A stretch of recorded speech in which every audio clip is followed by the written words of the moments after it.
Eli Tabatyani, kung ibig sabihin, Ama, bakit mo ako pinabayaan?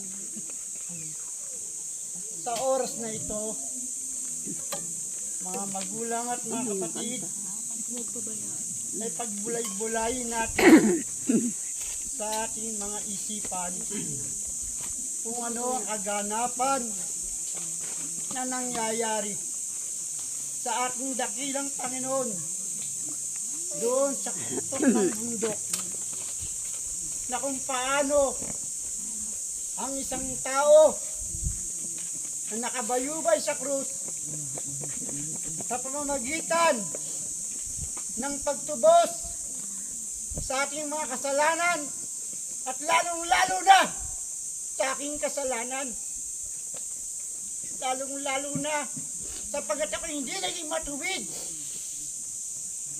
na isang anak, sapagkat ako'y naging isang palalo, subalit sa pagmamahal ng dakilang Panginoon, ako'y kanyang minahal at kinaliga upang hindi ako mapahamak ang aking kaluluwa. Nawa, kayong mga anak ay maging masunurin sa inyong mga magulang. Hihintayin niyo pa ba na mawalan ng buhay ang ating mga ina? Nakatulad ko, wala na akong ina. Sino ang paglalambingan ko sa oras ng aking pangangailangan? Sa oras ng aking kagipitan, wala akong malapitan.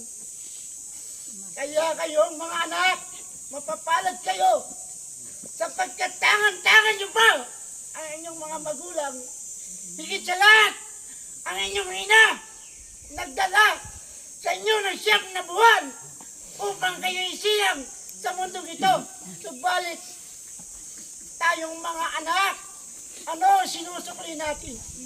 Ang katigasan ng mga ulo at ang mga pagsuway sa kanilang mga pinag-uutos. At iyan pa, ang isang dakilang Panginoon, walang pagkakasala hanggang sa kanyang maging maliit, hanggang sa lumaki.